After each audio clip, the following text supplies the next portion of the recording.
2022년 9월 16일 금요일 달코라 뉴스를 전해드리겠습니다. 불법 이민자 문제를 둘러싼 조 바이든 정부와 텍사스 주 정부의 갈등이 고조되고 있습니다. 프리스코 경찰이 어제 론스타 고등학교에서 발생한 장애 학생 폭행 사건과 관련해 2명의 학생을 체포했다고 밝혔습니다. 콜린 카운티의 펜타닐 관련 약물 과다 복용 사망 사건이 큰 폭으로 증가한 것으로 전해졌습니다. 플레전트 그로브의 한 거리에서 어제 오후 큰 규모의 싱크홀이 발생했습니다.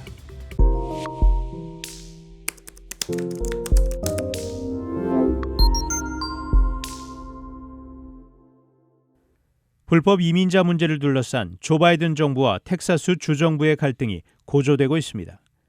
조 바이든 행정부의 이민 정책에 반대해온 그렉 애봇 텍사스 주지사가 어제 국경지대에서 체포된 불법 이민자들을 카말라 해리스 부통령 집 앞으로 실어 날랐습니다. 이날 해리스 부통령의 워싱턴 DC 관저 앞에 불법 이민자를 태운 버스 2대가 예고도 없이 도착했습니다.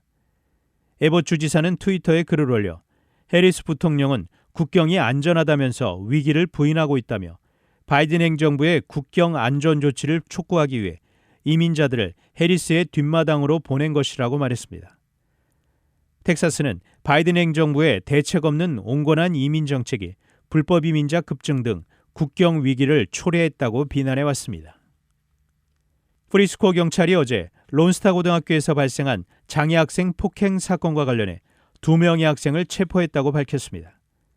지난 14일 소셜미디어에 프리스코 론스타 고등학교 화장실에서 장애 학생을 폭행하는 동영상이 유포되며 큰 논란이 됐습니다. 이에 프리스코 경찰국이 조사에 들어갔고 다음 날 학교 자원 담당관은 폭행에 가담한 용의자를 론스타 고등학교에 다니는 학생으로 확인했습니다. 프리스코 경찰의 데이비 실슨 국장은 성명을 통해 학교 안전은 최우선 과제이며 학교 내 범죄 행위는 어떤 것도 용인되지 않는다고 밝혔습니다. 콜린 카운티의 펜타닐 관련 약물 과다 복용 사망 사건이 큰 폭으로 증가한 것으로 전해졌습니다. 짐 스키너 콜린 카운티 보안관은 지난 3년간 콜린 카운티에서 펜타닐 관련 약물 과다 복용 사망 사건이 무려 571%나 폭증했다고 밝혔습니다. 스키너 보안관은 콜린 카운티를 오염시키는 모든 마약 거래상들을 색출해낼 것이라고 강조했습니다. 플레전트 그로브의 한 거리에서 어제 오후 큰 규모의 싱크홀이 발생했습니다. 싱크홀은 레이크 존 로드의 서쪽 방향 중앙 차선에서 발생했습니다.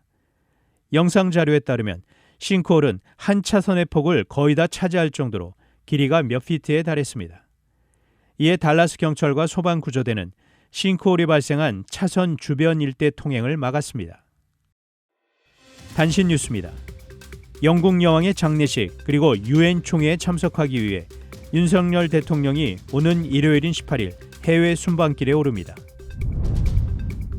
윤석열 대통령의 국정 수행에 대한 긍정평가가 7주 만에 처음으로 20%대에서 30%대로 올랐다는 여론조사 결과가 16일 나왔습니다. 우크라이나 당국이 최근 자국군이 수복한 동북부 하르키우즈 이지움에서 449 이상의 시신이 묻힌 집단 매장지가 발견됐다고 15일 밝혔습니다. 세계은행과 국제통화기금 IMF가 경제 침체 위험을 잇따라 경고했습니다. 지금까지 9월 16일 금요일 달코라 뉴스 최현준이었습니다.